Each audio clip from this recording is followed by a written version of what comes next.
they struggle with, not because anything in it's particularly hard, but because there's a bunch of different little pieces to it, right? So now we're going to palpate the kidneys, the spleen, and the aorta, okay?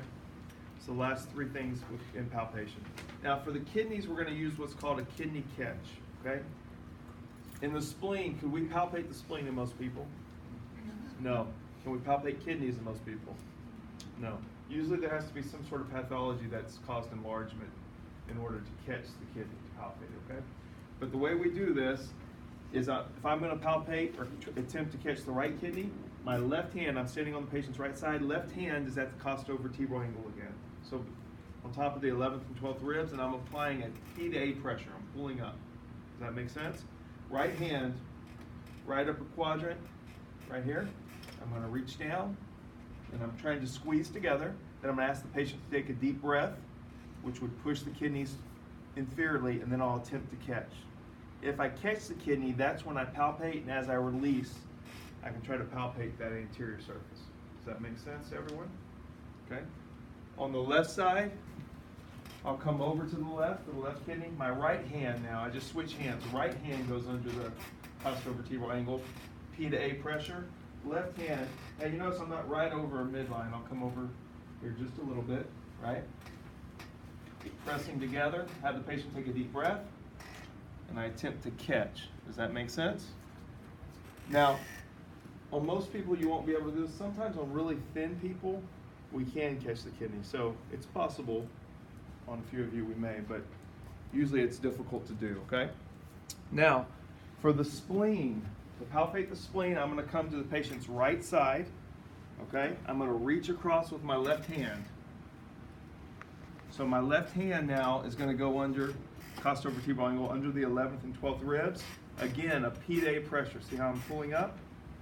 Now with my right hand, I'm going to palpate along the costal margins, seeing if I can feel the spleen. Does that make sense? I'm not deep palpation, anything like that. Just seeing if I can find it, okay? All the way down, anterior axillary line. Now as I get to the anterior axillary line, I haven't found the spleen. So I'm going to place my hands here, right?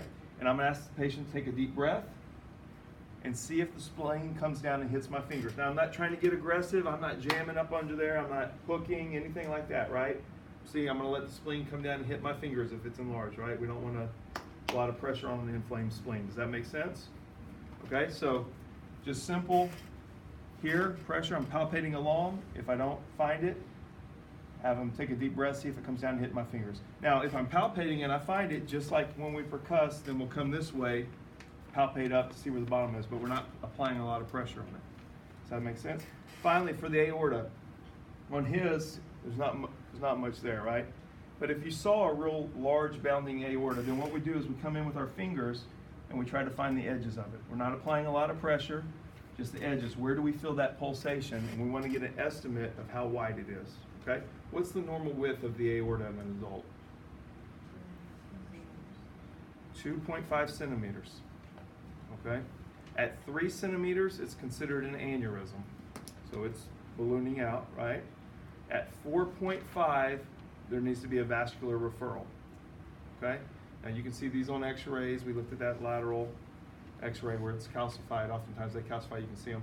Now this is not very accurate if the aorta is small, but if it gets out like 5 centimeters, that type of thing, then you get up into the 70% specificity. So the larger it is, which is really what you want to know, the more accurate this is. Does that make sense? So we see a bounding aorta here. We listen to it, there's a bruit, and we just kind of, man, that's pretty wide. They need to go see a vascular specialist. Does that make sense? Okay? So go ahead and perform those last 3 phases of palpation for me.